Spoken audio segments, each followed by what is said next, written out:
Welcome to my morning coffee. Always bold,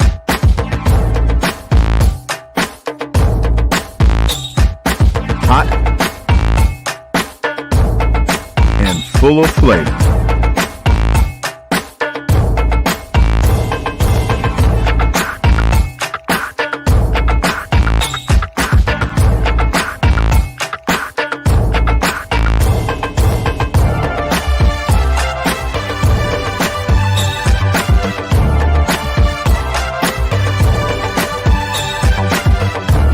Gia and Tonya are my morning coffee.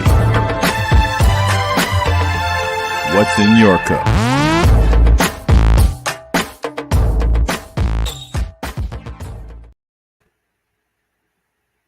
Oh, you throwing them up today, huh? That was a peace sign, you know. Hey, everyone. Welcome to another edition of My Morning Coffee, where the conversation is always hot, bold, and full of flavor. We want to jump into what's in Miss Gia's cup. What's in your cup today? Good morning, y'all. So I have coffee in my cup, but I'm not quite sure this is coffee because it's from Starbucks, and I normally get a caramel macchiato with a grande size with one shot because I'm not a real coffee drinker. I don't like my coffee strong. I only like my men strong, but other than that, yeah. But I'm looking at this coffee, and it looks like it's just full of milk.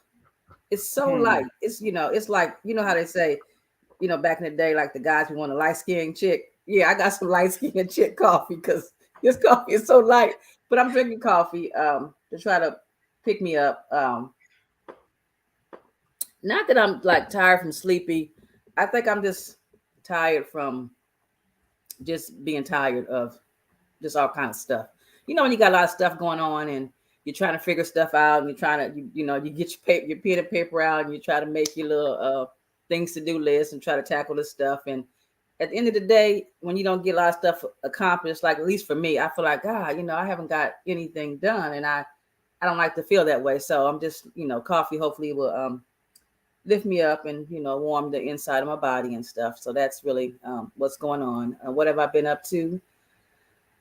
What haven't I been up to? But it's the question. I've just been trying to regroup. I've been in a little funk. I kind of been in the funk a lot, but yeah, I've been in a little funk. Dealing with different people. But I will say I did get some things accomplished. I spoke with a supervisor at an insurance company that really helped me. So I was really satisfied at the end of the results because I had been getting a runaround. So I feel like that little piece on my plate is kind of taken care of, hopefully. Well, we'll see. Is this insurance for the new house that you were buying or insurance for your medical situation?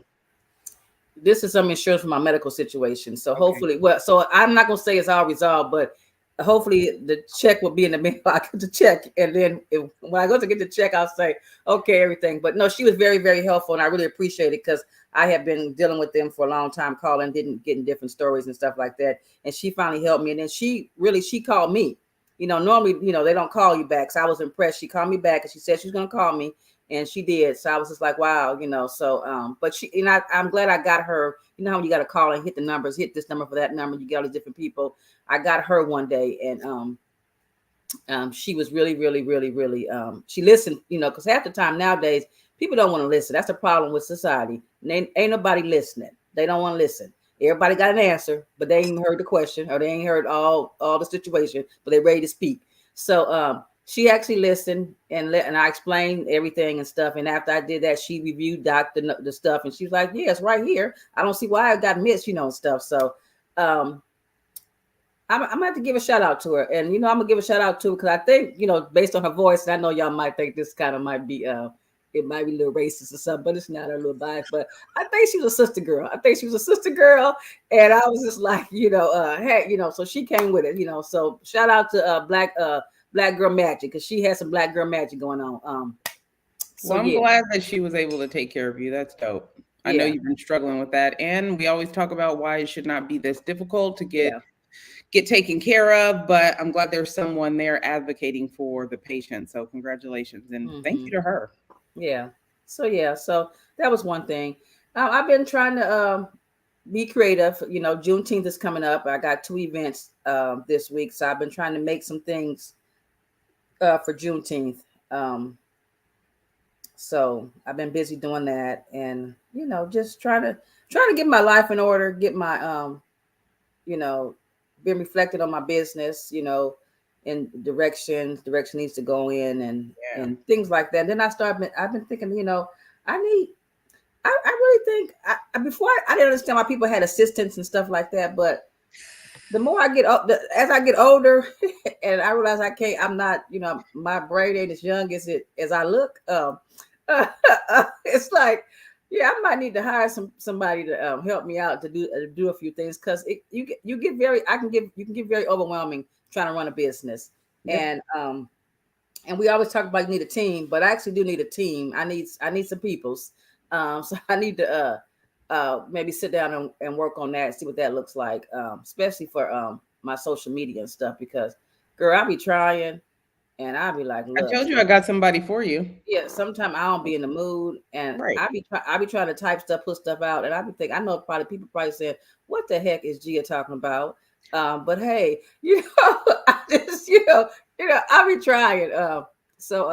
Yeah, so shout out to the seasoned people that's trying to navigate the social media like they 20, because Yeah. you know, I think It's a social media stressful time. is a young person's game. You know, I used to say certain things is an old person's game, or yeah, I think social media is really a young person's little game. So yeah, but yeah, that's all I've been up to, Tanya. Good What have you stuff. been up to? You know, kids are on break, so on summer break, so just keeping up with baseball, keeping them on a reading schedule. We're doing our reading. Royce is getting ready for high school. Twins are getting ready for seventh grade. Raymond's been here getting him ready for either grad school or whatever his post collegiate life will look like. So Okay. just figuring those types of things out while working on Sand and Shores. The other podcasts, we've had a lot of great authors, so that's been pretty interesting. I'm going to have a giveaway coming up on a book called Lead with Heart. So be on the lookout for that. But just working with some really cool people doing some good things. I think it's important. I'm kind of refocusing too and looking at how I'm running the business and not letting the business run me, to be able to Mm-hmm. work more with people that not just enhance the business, but enhance my life. Like it's important that we start to focus on people that are really trying to be better and make this world a better place. I've been working with Beach City's health district, our health district out here. Been trying to do this for a while, but since gun violence has become such a hot button item again, first of all, I don't know why it ever dies out in the first place, but unfortunately, I have a lot of experience with this. So, talking with them about doing a speaker series during the school year is something that we've been working on. So, kind of back into some of the more heartful pieces of the job Mm-hmm. and wanting to get a little bit more into back into working on our mental health and mental wellness, especially for our young people. I do think the old people that are making the decisions really aren't considering how their decisions affect the young people and who they become. You know, it's different conversation and we could talk about this a lot later, but you know, a lot of legislation now is like throw money at mental health, throw it at mental health. How about preventing mental illness?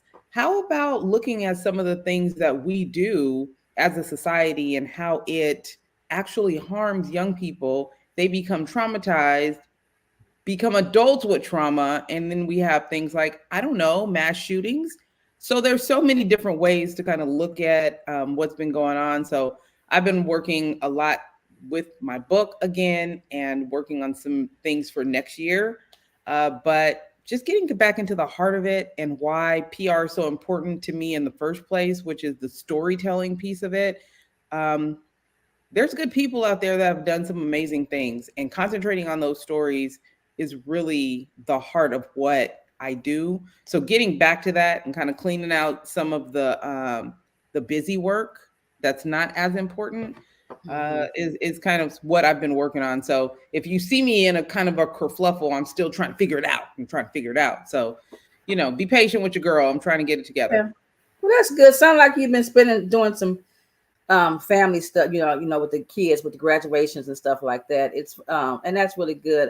It's funny, I had spent some time with my family just recently because we had reason why we didn't have the podcast last Wednesdays because I had to attend a funeral and stuff for one of the family members, and just being around my family because I'm not around them all the time and stuff, and watching them now. These are my cousins that when I was like a younger adult or high schooler, they were like being born and they were like babies and that kind of thing, elementary school, and now they're adults and they have kids, and we were just sitting around. And it was funny just listening to them reminisce about their childhood stuff that I was a part of, stuff. Right. So it was good to hear it. It was kind of fun. It's like, wow. And we were just saying how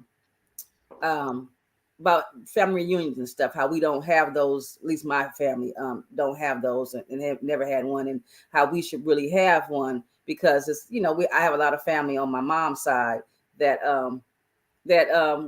I haven't seen in years, and now they got kids, and some of their kids got kids. So it's like, who is this? And so you see a bunch of little kids walking around, and they try to tell me, oh, that's such and such a daughter, and I'm like, well, wait a minute, that kind of thing and stuff. So just being with family was really good, and I think family is important, and we all, no matter how dysfunctional it could be at times, should probably maybe spend some time with not all the family, because some family I'm still like, no, I'm cool. I don't need to be around y'all. But yeah, so it was that was good and refreshing. And it's always refreshing when I see you post when you guys are doing family things and stuff, like when the graduation, Raymond's graduation, and all that stuff. And when you guys are out playing, at the baseball field and stuff like that, your social media posts always puts a smile on my face because it's like, wow, that's what it's really about and stuff. So yeah. Appreciate that. Yeah, just trying to focus on what's important. I know one of the things that we talk about often on this show is women supporting women. Yes. It is a big part of who we are. It's a big part of what we do. And today I'm excited to bring on a woman that has done a lot of supporting other women in sports, in athletics and athletic administration. Today, we're going to bring on Miss Monique Smith, and she is the founder of Seeds of Empowerment. It's a professional development consultancy, and a lot of her work has been in athletics and athletic administration. She was like a 28-year-old athletic director. Lord help me. There are people that are in their 40s and 50s still trying to get to that position. So without further ado, let's go ahead and bring her on and hear her story. Hello, Miss Monique. How are you? Hello, ladies. How are you all this morning? We're good. Good. Glad to have you. When I first saw the I'm not gonna lie, when I first saw the information Tonya sent me about the guest, I'm reading it. And Tonya always be when she's one of these people. Well, I didn't tell her when you send stuff to me, send it to me like like homegirl talk, in the homegirl way, because she be trying to send it all professional, like right, So I'm reading this stuff and I'm like, okay. So I'm like, I'm into sports, but I never played sports like in high school or things like that. So being part of a team, that kind of thing. So I'm reading this and I'm like, okay, well, I'm trying to figure out what kind of stuff I'm gonna talk to you about because I'm not really into sports, So I'm like, what the hell, Tonya did? She bring this lady on, and I'm like, I don't know nothing about no sports. I'm like, wait a minute. I'm like, okay. So then I kept reading on and on and on, and I got to why she brought you on, at least for me, was the empowerment and supporting one another and stuff. But I was like, at first I was like, okay, what am I gonna ask her about being an athletic director? I'm like, I don't even know if I really care about being an athletic director. I was going through all this in my head, stuff. So listen, but she knows about being a part of a team. She is an officer. She works with teams. Yeah. So understands what it is to be a woman in a male-dominated situation. Right there. You in law enforcement. Yeah. Very rare for a woman. They don't want you necessarily think that you're supposed to be there. Right. So but see, I just and say I'm supposed to be there. Right. No, I just focused on. I was like, oh, she gonna talk about okay. careers. I'm like, okay, well, I might want to know about a career, but my ass, I'm not going to be going to get no new career in, when I retire. But I was like, okay, but then I got to the meat and potatoes, and I was like, oh, okay, she got a podcast. She about empowering women. Okay, that's me. I'm able to ask her a few questions. I was like, I'm gonna be sitting on the podcast like, oh, what they talking about? Miss Monique, let us know what's in your cup and what you have been up to. I would be glad to. So first, I just came off a golf clinic. We had it was a women's empowerment. So I did the empowerment piece first. And then we had a women's golf clinic. One of my mentees and her husband created UBU 100. And it was great. The clinic was very well done.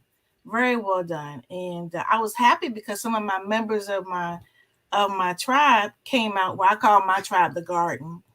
And we had 2,400 members. And so they came out to meet me there. So since the pandemic, I have been loving going to different places to actually see my members in person.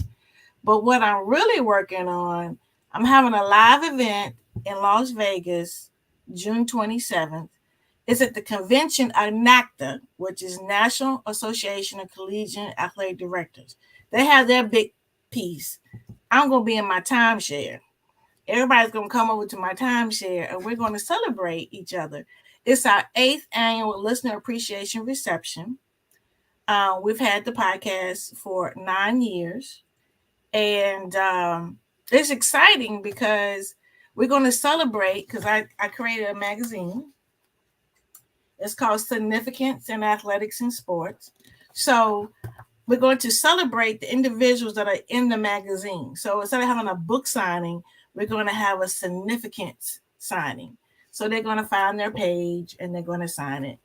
And so I'm really excited about that because it's a range of women in athletic administration that will be at the convention. There's more people in the magazine, but I highlighted the women who people want to see. Because, many people are like, oh, she's untouchable. She's unapproachable. Now, everybody in my group is approachable. And the podcast is the same way. I interview African-American female athletic administrators every week for the last 8 seasons. Mm-hmm. And the reason why I do, people want to have, I want to can interview you. I have career questions. I said, all you got to do is listen to these podcasts. And that, because I asked, how did you get here? What's your advice for others? So you got 8 seasons. You think about 51, 52 weeks to ask the question from a range from high school athletic director to parks and recs to athletic trainer to equipment manager, all of those different areas. And you know what? There's even a police league. Did you know there's a police sports league? Did you know that? Police athletic league. I used to play it. See? Somebody has to be the administrator over all that. Somebody has to get the funding for all that. There's a role and a connection everywhere. I love that. So listen, I'm going to ask, because I ain't listened to the podcast yet, how did you get into this particular field? I mean, were you an athlete? What attracted you to this? And then at 28, that's really what I want to know. And for the people that may be looking to not just this position, but a high-level position in sports, 28? Yeah. Well, again, we're talking about the 1990s. I majored in communications. So I majored in communications and want to be a PR person. See? Hey. Okay, we're right here. But I majored in communications at Hampton University. My first internship was with the CIAA my sophomore year in college. I was a PR intern. I had been keeping score since the 8th grade, so I knew exactly what to do in that position. So then my senior year, I was introduced to a position within athletics called Sports Information Director, which is nothing but the PR person for sports. Mm-hmm. But you do stats. Now you got to know the game somewhat so you can promote the game, promote the people, and tell everybody what happened at the game. So because I had a background in that came to me very easily. However, I was the only female intern, was 3 guys and myself. I was at Hampton. We had a TV show. I was the only female sports writer. And then when I became a sports information director at St. Paul's College in Lawrenceville, Virginia, I was the first full-time female SID in the league. Eventually, I was the first female SID of the year in 92. So from 1990 to 96, I went through 5 different athletic directors. So people gravitate to people get things done. So I would see a problem, I would go do it. So for instance, I couldn't do my rosters because no one had certified the players yet, meaning did they have enough hours, would they be eligible to play? So I got tired of waiting. So I took the list to the registrar's office. I said, look, can you tell me whether these people are straight or not?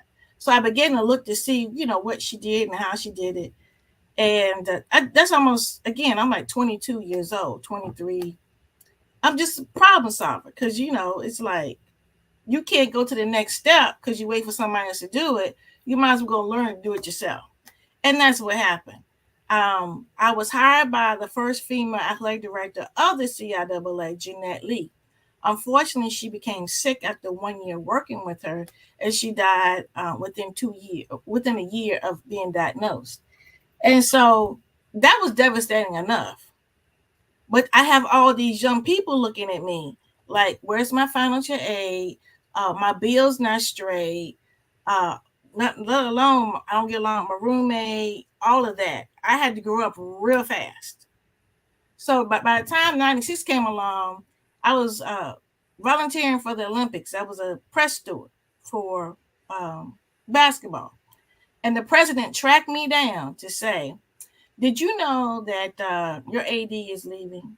And I was like, no. Well, I want you to be the athletic director.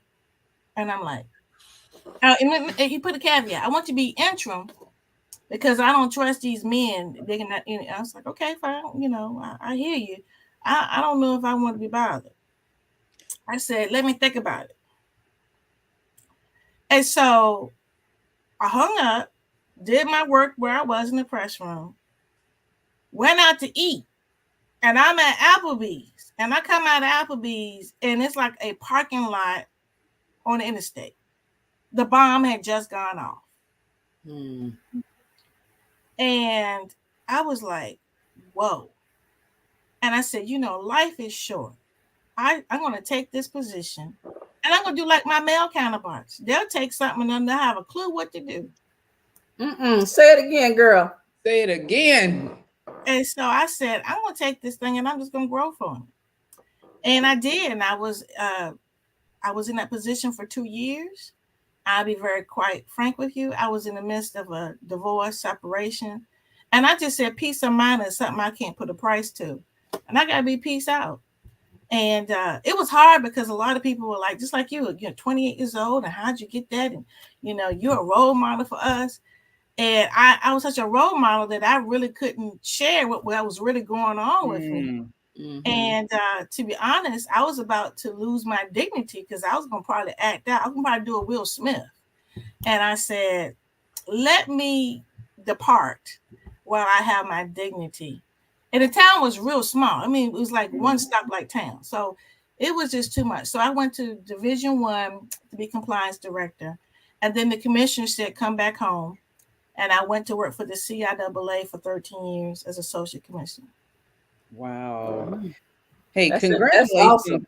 Yeah, congratulations on having the tenacity and the guts to take on something that you weren't sure you could do, but decided I'm going to make it happen. Like, that's a big deal. I think women underestimate their ability to be able to adjust and adapt. Yes. Mm-hmm. That's no doubt. And we do that all the time. Yeah. And we just don't believe in ourselves. And that's really what I do with my clients. I do a confidence work because they don't, they won't even apply. I'm like, okay. I said, I just told a client yesterday. She said, I'm not going to go there. They don't pay enough. I said, well, they offered you anything. And since everybody else has been telling you no, here's a chance for you to tell somebody no. So let's try it. Yeah. Here's the thing, because you do consulting and I know you work with people on professional development, I want you to talk to us about imposter syndrome, because at the end of the day, that's what that is. Mm-hmm. How do you navigate that conversation? How do you navigate that consulting, that coaching to help people overcome imposter syndrome? Talk about what it is and how you help others. Well, imposter syndrome is really the conversation in your head. So you have to be aware of that there's somebody talking in your head. And that's the first part about leadership is self-awareness, knowing your triggers. And one of the things that I do, I have an assessment that I use with the 4 agreements. And the 4 agreements are always do your best, be impeccable with your word, never make assumptions. Okay. And the last one is it just left me. But one of the things, be impeccable with your word. Oh, don't take it personal. That's it. Don't take it personal, which is because we put so much of ourselves into something. That's why we take it personal. And to recognize that the person's attacking the position, not the person. But the part about imposter syndrome is the impeccable word part, because you got to be cautious of the conversations you have with yourself. And if you heard that same person talking to someone else and it was your friend, you would tell them to stop it. So you got to be self-aware of, number one, how much is it you talking or something you heard somebody else say and it's not necessarily you. So for me, and that going way back then, it was like, oh, you too young.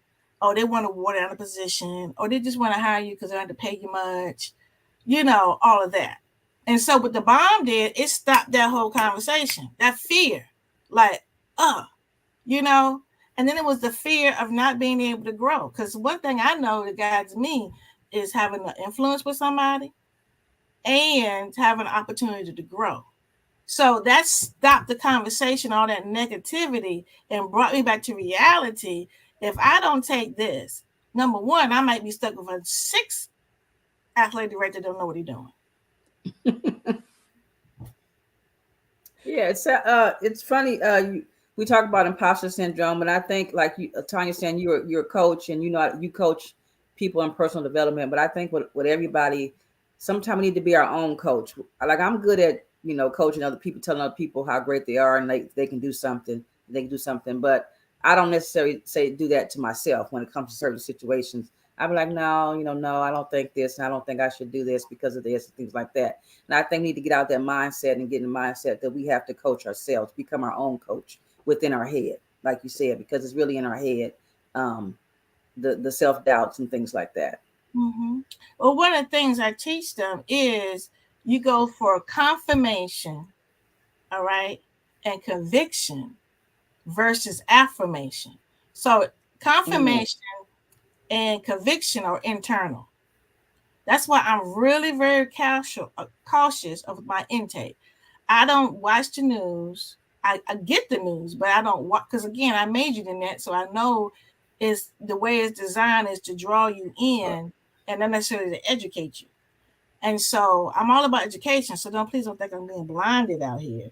But also, I don't watch the crazy shows like Maury, Who's Baby Daddy. I don't do that. I basically listen to gospel music, but I can listen to some old school and that kind of thing. But I'm particularly what I watch even for entertainment, because I remember one time I was watching Cookie, and Cookie was going in, and I found myself doing that, and I was like, okay, I got to cut her off, because that ain't even my voice, that ain't even my words. But you don't even know the earworms that are seeking into you and have an influence on you. So I want to make sure everything I come out of me, I know that it's coming out of me. It's not just something that my muscle memory of something else you heard or saw. So that I can coach myself. Because after I get the tools, I just get the tools. That's really all I do. I plant the seed of empowerment to lead others to greatness. Somebody else got to water and prune.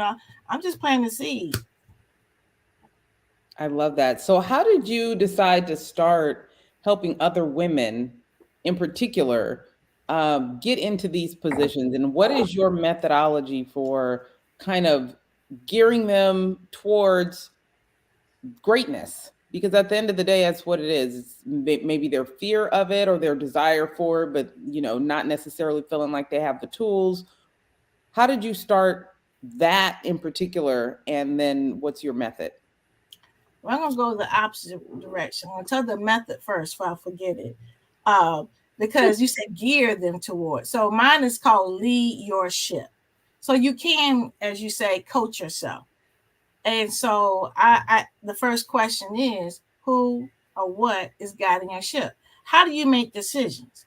So younger kids will not necessarily be looking at what mama said, what grandmama said, or waiting for all your girlfriends to like your mate and all that kind of thing. But as you get older, you start making decisions based on what you don't want to lose. It's a little bit called like rookie smarts. Rookie smarts, they're all excited about the world. So one of the things I do is I do that first. That's my methodology. And then I do what I just kind of did with us was I asked what would take you off your path. Because I do mindset work first before I talk about skill set. Because most of the time, women come to me about their first job, they want to advance, or they've been let go. So the first two is usually some hurt involved, and I gotta get them over all that foolishness, all that bitterness to get better, because you're gonna always be with you, and if you can't deal with no and disappointment and microaggressions and rudeness, and you want to be really authentic and get people told, then you're not going to advance. Just go ahead and make that decision that you're going to be where you are. That's just it. And so I got to get that. I got to go from growth mindset to fixed mindset. So how that happened was when I left being athletic director, I go to a conference where I'm the number 2. And I'm thinking the women will be excited to hear some of the avenues and solutions that we came from. Well, I was a lower division and I was somewhat marginalized from the women. Okay. And I heard them say, oh, they're giving these women the senior women's administrative position to these young girls to water it down. Now, here's the interesting thing. One of those women that came after me is now the commissioner for the MEAC, the Division 1 HBCU conference. But right then and there, I said, I do not want her to go through what I went through. I'm going to take her under my wing. I'm going to show her everything I know. And I just became, and that was like in 1998. And when I went to the conference office, came back to the conference I came from, I said, you know what? I'm going to take the influence I have. I'm over championships. I'm going to put these women on championships committees. And the schools have got to respect them for the leadership role they have at a higher level. Because again, the conference is higher than the institution. So then I said, but I got to get their mind right, because it's still going around Title IX. I said, we can't be the cackling hens. We got to be able to get to the table and then make change. Then mind you, this was in the 2000s. Not necessarily feeling all like the right now. You follow me? But I was like, these men are already intimidated that you should come and take their job. They don't want you talking to the president. So you got to be able to build trust as if you're the person that's going to make their life easier.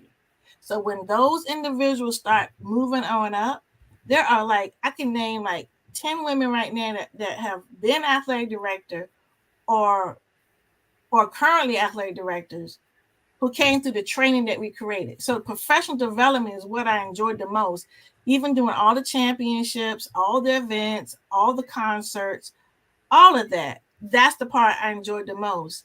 And that's what I continue to do. In 2013, I took my consulting full time. Wow. Congratulations with that. Tell us a little bit about your podcast. Well, the podcast is on Blog Talk Radio. And it started out with on a network called Survival Radio Network. And this guy said I would have full range to be able to do what I wanted to do. So I said, I want to cover all Black female athletic directors first.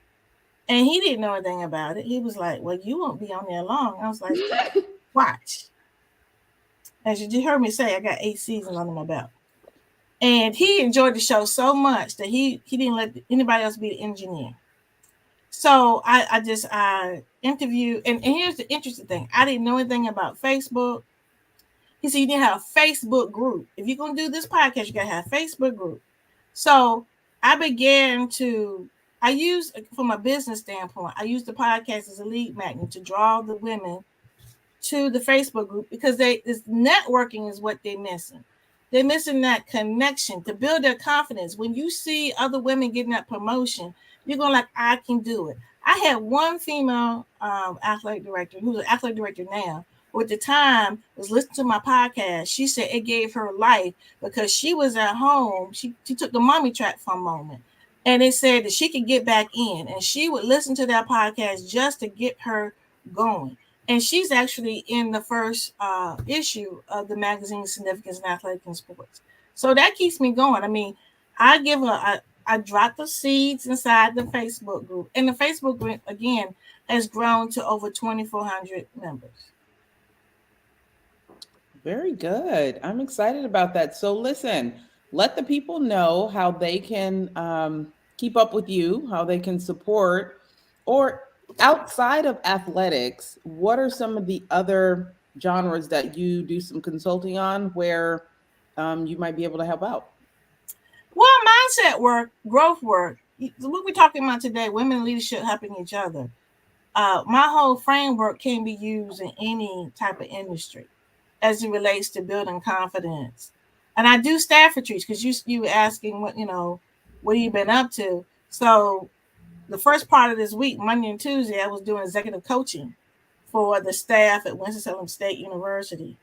And I did something very similar. And there were men, actually a white man that was in there. So it's not necessarily that. It's just that's my walk. And I know that they need to be pulled along.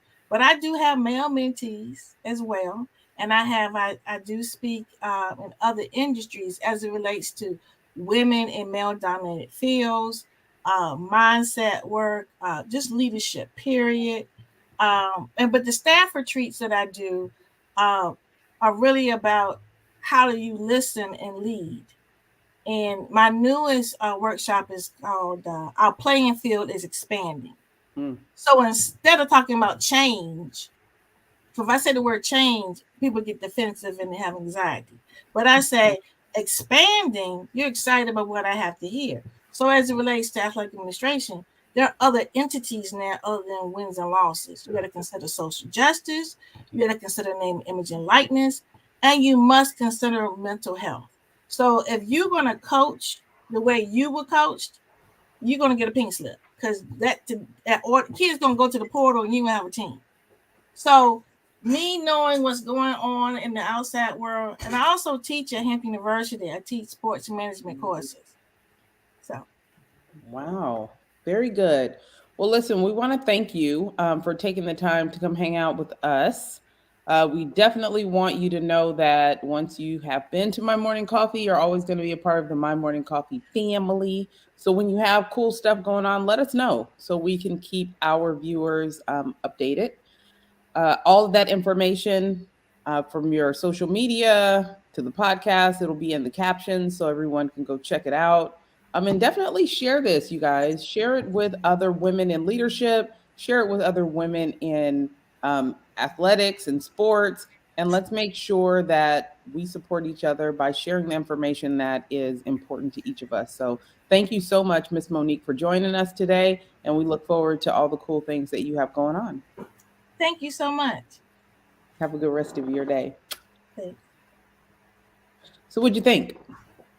She's awesome. She's done a lot, but her personality, I can see how she was able to get that job because she's very assertive and she knows her stuff. So and she's very confident, and that's major. And a lot of people, you need that in a lot of industries, that confidence to be able to go out and show people that you are what they need. And that's what she did. She showed them that they are what that she's what they needed. So here's a question. Let's say there's a professional development training at your facility in your department for the women in leadership. Do you think that would be something that could work? Or well, most definitely, because again, like she said, my profession is a male dominant profession, and that that's needed. But what I think happens a lot in some companies is the training is really not good training, because we have training and you have opportunities to go to stuff. I've gone to a lot of things in my career. Sometimes I walk out of there, I'll be like, well, this was a waste of my time. And then sometimes I go and I was like, oh, this was really, really good. But it's also too, is about when you get the training. Sometimes you get the training when you've already been in that position, in that role for a while, and then they want to give it to you. And you're like, well, hell, I already been doing this. I don't want to sit through hours and hours of something that I've already put into practice and things like that. Sometimes the training should really be in the beginning or at the lower level. They should offer that kind of training for people to excel, to move up in any career. But it's funny. We talk about it's all about team and collaborating and being around like-minded people and doing things. And something she said about women saw these women doing things and they gave them the motivation to do it, and then they can say I could do it too. What I find is that a lot of times you have women doing things that you want to do, but they're not necessarily telling you, giving you the roadmap.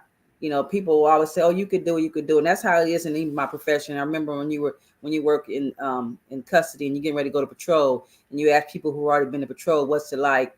Tell me this, tell me that, and all you'd always get is, "Oh, don't worry about it. You're gonna be fine. You're gonna be fine." Nobody would stop and give you, point A to point Z, and about how to do anything. Like, in any industry, like you got people, like in the fashion industry, and people want to break into the industry, and people are already in there doing it. They got clothing lines, they got all this stuff, but nobody wants to tell a person how it started from, you have to do this, the steps. They don't give you the exact steps to get there. Yeah, you can have a brick and mortar, but they don't tell you how the exact steps to get the permits, how to get permits, how to get lease, that kind of things like that. And that's the stuff that people want to know. Yeah, everybody knows that they can probably have all these things. They just don't know how. They don't know the steps it takes to get to those, to get those things. And that's what I think is lacking. And that's why I think that with my whole thing with the whole sisters empowering each other, and even with Lady Boss, it's all about giving people the steps. If I've gone through something, done something, I need to give you the steps if you want to do the same thing. And me giving you the steps is not going to hurt you. Even in like my industry, okay, in the creative world, of jewelry making and t-shirt making and things like that. Okay, nobody want to tell you, who they connect is, that kind of stuff, so to speak. It's like, okay, well, where do you get your blanks from? Where do you do this? Where do you do that? It's always like, oh, is this mine? I don't want to share that with you. And it's like, I look at it as though you're holding another person back, and also you're hurting your connect back too, because now your connect has the ability to make more money or expand, but you won't help them in their expansion because you don't want to tell nobody who your connect is. Yeah. So you want to only have that connect, so you're the only person paying the connect. So so it's kind of like that whole thing that I think is lacking in a lot of groups that I see that people are forming and stuff. Yeah, everybody's about, oh yeah, we're doing all this, we're doing all that, but they're not giving the steps. They're not giving out the steps. I might want to become a commissioner. Okay, well, Tonya, you might say, oh yeah, Gia, you can be a commissioner, but I need to know the steps. What is needed for me, to become a commissioner? Give me the groundwork or something, because I don't, what do I have to do? I have to talk to somebody? Is it an application process? It's funny you say that. The Urban League reached out to me to ask me to come speak to their young professionals to talk about how to become a commissioner. And I was like, absolutely. These young people that have it in their mind that there's something that they want to do. How do I become a commissioner? Girl, I got a list. I got steps to take, websites to go to, what your resume should look like, how we update these things, who is your, what you should be doing to prepare for that, where your mindset should be in the work pattern that you need to lay out before you even get there. There are steps to Yes. take, and just being like, yeah, you can do it. That's not enough. Or I Right. got you, girl. That's not Right. That's not enough. enough. Right. I got your back. What Right. does that mean? What does that look like? So these are the things that I think G and I look to make sure that people understand. That's why when we bring you guests and we ask them questions, because if it's something that you might want to do, let's talk about how we get there, how we do this, how we become better, what your mindset needs to be, what those steps look like, Right. what the platform looks like to be able to do A, B, and C. All of those things are important. It's not just, I got you, okay, I got your back. What does that look like? You can do Right. it. Well, It's not how can I do it? Tell right. me, please. Right. And sharing information does not dim your own light. It does not matter if you share the ingredients, their cake is still going to taste different. Right. So there's no problem in sharing info. So I'm really glad that she's doing that. I'm glad that we continue to do it. It makes a difference because, otherwise, how would people know? Like trial and error, it take too much Exactly. time for all that. Exactly. You know, So that's what I'm saying, and we need to get away from all that. Cause I'm going to spin this another way because it's on my mind. Let's just take the dish of a peach cobbler. Okay, everybody makes peach cobbler. Peach cobbler is made throughout the United States, and everybody makes peach cobbler a little different. But it don't mean that some peach cobbler, people might say it's better than other peach cobbler. But at the end of the day, it's all peach cobbler, right? And it all started from a recipe with some ingredients, and everybody's using the same ingredients. Somebody else might be tweaking it. I'm gonna add a little something extra to make it a little different, but the base of the peach cobbler, for example, is it is what it peaches. is. Yeah, and the reason why I say that, y'all, because I missed out on some Italian's peach cobbler, and it just dawned on me, like, doggone it, I missed that peach cobbler on Monday. So, and you see, that's where my mind is at. My mind is on peach cobbler, y'all. Clearly. Clearly. So listen, let the people know what you have coming up. What's coming up in Miss Gia's world? Sunday, I'm going to be at Westchester Park for the Juneteenth celebration, and I think that's being sponsored by your boss, Tonya, Miss Mitchell, Holly Mitchell. I know I think she's doing a few events throughout this weekend, but I'm going to be at the one in Westchester Park. It's a celebration for Juneteenth. There's going to be food, music, vendors, a lot of good stuff for the kids, stuff for the adults. But guess what, y'all? It's free. FREE, free. So you ain't got to pay to come into the park, and listen to some music and celebrate the Juneteenth with everybody. So it's Sunday again, Westchester Park.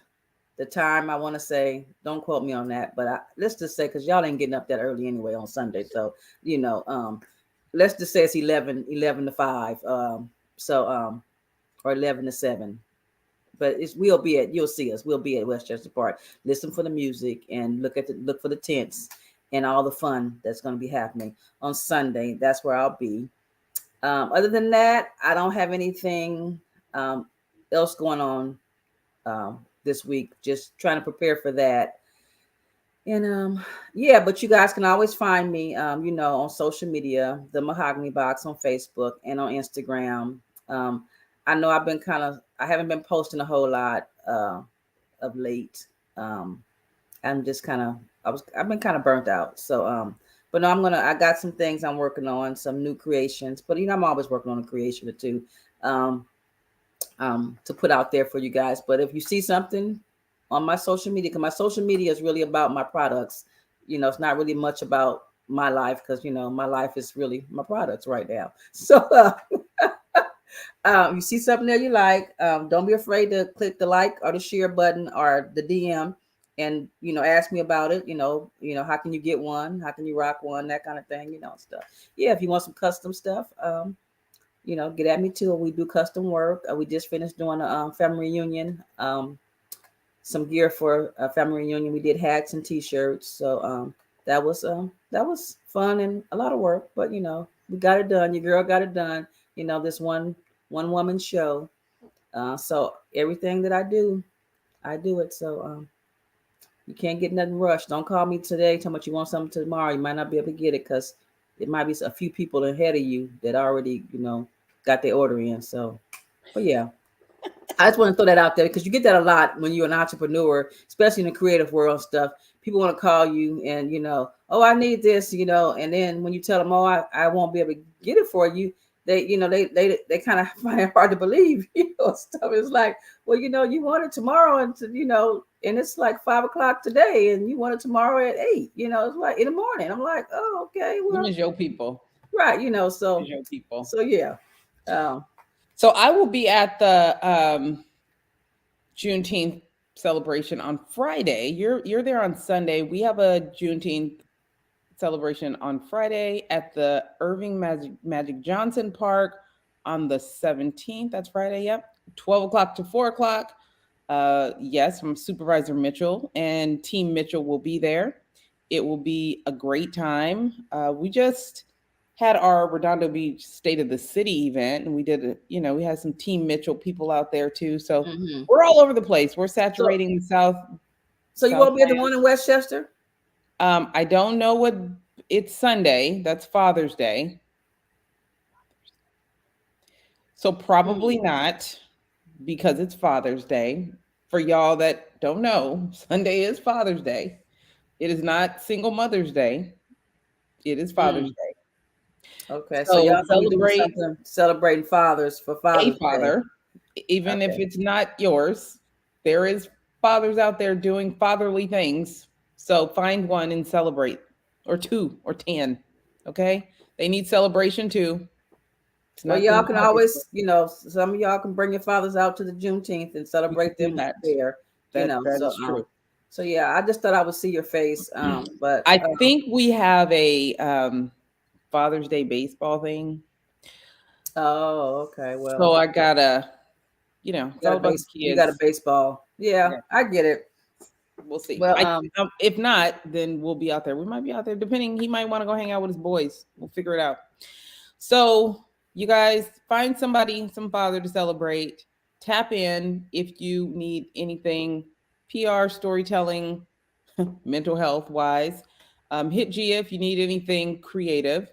And today is the last day. And today at 5:00, we're having a YouTube training with the chamber and my Google guy. So if you are interested, there's still time to sign up. It's at 5:00 Pacific time, but any of y'all can come. YouTube, get your numbers up, learn how to do it. DM me if that's what you need, and we'll get you signed up. Sign me up. Sign me up. You coming for real? 5:00. 5:00. Let me see. Yeah. All right, y'all. Listen, I'm gonna get her signed up though. We getting signed up. Let us know if you need anything. Otherwise, we'll see you back here next week. Next week? Are we here next week? I think we're next Monday. Next Monday. All right, guys. Yeah. So until then, have a good one.